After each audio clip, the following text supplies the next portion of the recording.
Namaste, friends. Today is October 27th. I'm actually doing this during my lunch break today. It's just after 3 o'clock. And I just thought I'd check in. It's been a little while and things have been a little crazy, honestly. But I know everybody's life is crazy. But I know I am just so incredibly overextended recently. And I know the last couple of times I've come on here, I really have had some kind of uh, political rant, maybe. I've had definitely have some things to say regarding politics.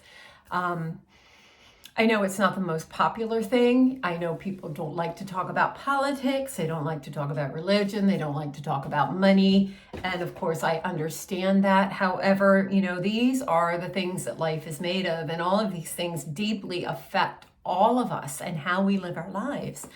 And I think that we have to start being a little bit more open and transparent with each other when it comes to things like politics or even money.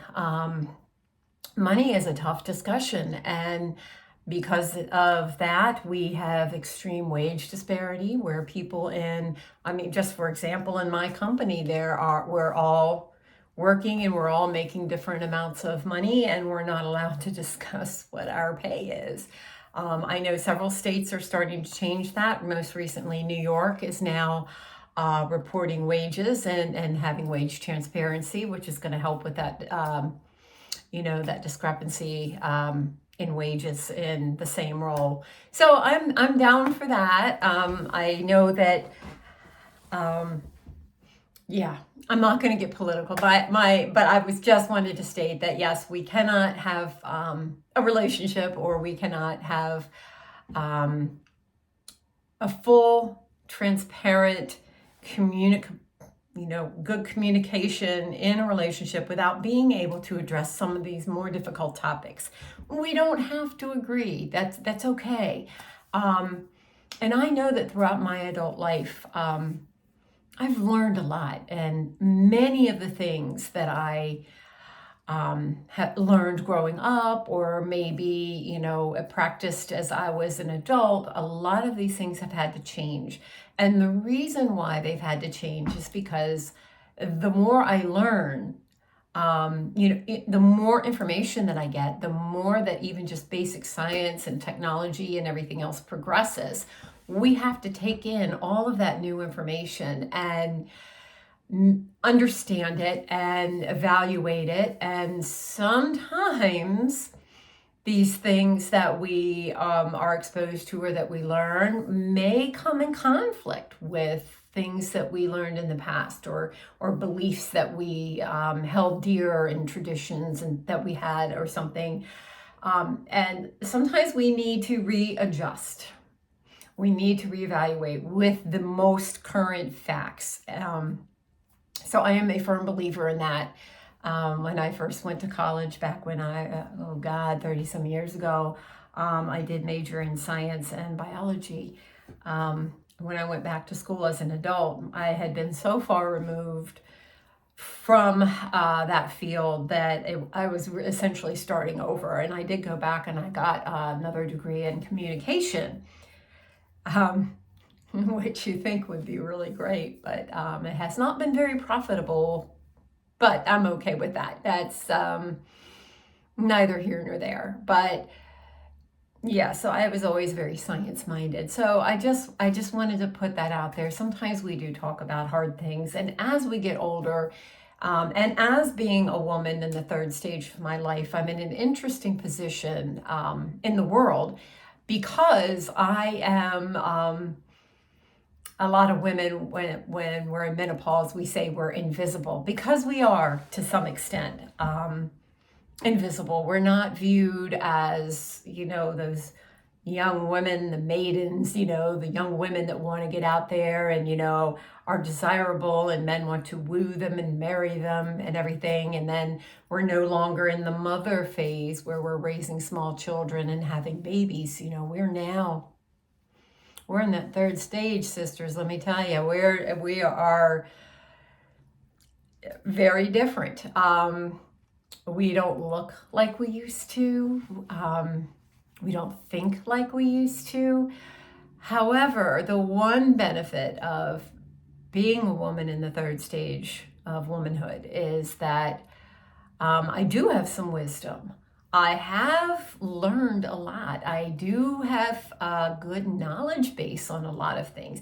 There are even things that I have mastered in my life because I have pursued them. So these are all very important aspects of who we are now. I know much more now in this stage of my life at the age of 58 than I did when I was in the middle of having babies and when I was 28, and my views on so many things have changed, and that's good, and it's part of growth, and we need to change and grow. If we're not growing, we're dying. So all of these things, I think, come into play now. And I think that as being in this third stage, as being invisible, as being not highly desirable, not being marketable, we know age discrimination in the workplace is definitely a thing. I think that it's more important than ever that we communicate the truth and that we do discuss difficult topics, that we have these difficult conversations. We talk about our beliefs. We talk about our life experiences and things that we've learned. We have a knowledge base to share. We can share on topics that we know about firsthand. We're primary sources on so many things that we have to be able to share these things. And sometimes it's uncomfortable, particularly when it comes to politics in this very volatile age. It becomes uncomfortable. But I do, again, think that we do have to speak out. We do have to tell our truth. We do have to have opinions and express them. And most importantly, we have to live those values. We have to vote those values. Of course, yes, we're coming in close on the midterm elections, and they are of extreme importance right now. These midterm elections are going to affect our future, the future of democracy, the future of women in our society, the future of our daughters and our granddaughters. These things are extremely important right now. And no matter what your beliefs are, what your party affiliation is, I can't tell you what to think, but I can tell you to live your values and to vote your beliefs and make your voice heard. No matter what your voice is, you have to make your voice heard, because we do need to be counted, and we are a significant demographic, us third stage goddesses, us women in this wise age, crones, some say. We are very important in society, although we are invisible. We're no longer marketed to. Commercials are not geared towards us, unless it's, of course, anti-aging or something. Screw that. What is anti-aging? We're all aging. I'm sorry. I don't care how much Botox or fillers or a wonderful night cream you use. You're aging. We're all aging. And it's okay to look like that. That's my opinion. But we're not marketed to anymore. We're not the primary demographic. However, we do have a big voice. We have a big knowledge base. We're also powerful in our spending. That's something else we have to think about, how we're spending our money. We do have power there. We have more disposable income generally than we, did when we were raising children. I know that I definitely do. I don't have a lot of spending power, but I do think very carefully about my spending. So I just wanted to catch up, and I needed to bring the politics and why I communicate these things, why I put these things out there. I just wanted I don't want to tell you how to think, but I want to share my thoughts and again, my experiences, and because they're important, just as yours are also important. And I'm also going to go around and think about, one of the things I did want to address today was going back to some frugality, and how I live my life, because like I have stated in the past, and I'll state this again, everything is political. How you spend your money is political as well. And for me, there are some things that are political that also play into my frugality, in the sense that I don't like and I don't fall into the consumerism. I do to some degree. I mean, I'm not going to lie. I'm very, how can I put this? We all know what commercials do. We all know about marketing. We all know how insidious this can become, even though I can look at something and say, oh, they're trying to sell me that. They're trying to sell me X, Y, Z, and they're going to tell me why I need it. And I'm going to look at it and I'm going to go, yeah, that's really cool. Maybe I do need that. But because I know that, I try to avoid being exposed to advertising. And part of avoiding that is I don't watch any television. The reason I don't watch television is quite simple. I don't have the time. But I also, I do try to stay away from marketing, because it is insidious. I mean, I myself, I own a Patagonia sweater for hiking, and I own Patagonia pants, and I'm like, why? Why? I mean, I get that it's a good, sustainable company. That's wonderful. But the reality is, my God, the prices are insane. So, I've had moments of weakness through the years. I mean, any Patagonia that I've purchased has been years ago, and I still have it, and I never wear it. Go figure, right? But I know that part of that purchase was vanity. I succumbed to marketing, and I said, oh, well, I am a backpacker and I am a hiker.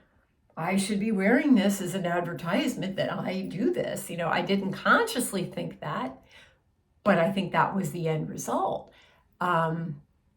Because I do believe in buying from good companies. However, I do believe in not buying new. I don't like to buy new, and I don't like to spend the money on new. If I'm going to buy new, yeah, I'm going to look at the company. I don't want to buy any fast fashion or anything, that's not, that it doesn't align with my values. Not that everything does align with my values, but I know there are certain places that I do shop when I do buy something new. But overall, I mean, just like, instead of buying the Patagonia, I have gotten the best of my hiking clothes and camping gear, my heavy duty gear. Actually, the best gear I've ever gotten has been used. It's been used, and somebody's purchased it, maybe used it one time, and then they've passed it on. And, if I can buy a used Patagonia, Patagucci, great. But if I find something else from another company and it's used, it's likely I'll buy it, because I'm going to buy it for pennies on the dollar. And I don't mean I don't shop consignment. I shop thrift. Okay. So, so many things that we do are a reflection of our values. And it is important, and to show those values and to live those values. And again, that comes full circle back to why I discuss these political issues, because frankly, everything is political. The things we buy, the cars we drive, where we live, of course, how we vote. For me, the color of my hair is political. I won't color my hair. I have in the past, but I think now it is somewhat, since 2016, maybe I'm kind of saying it's become a political statement in a lot of ways. I have a lot of people that I love, that I've been friends with, that have, lovely blonde hair and Botox and things like that. And hey, they're gorgeous and it works for them, and that's fine. But for me, I'm living my values and I'm making a statement. And one of those statements is that I do embrace my age and getting older. I don't feel this need to look like a certain type for a certain man.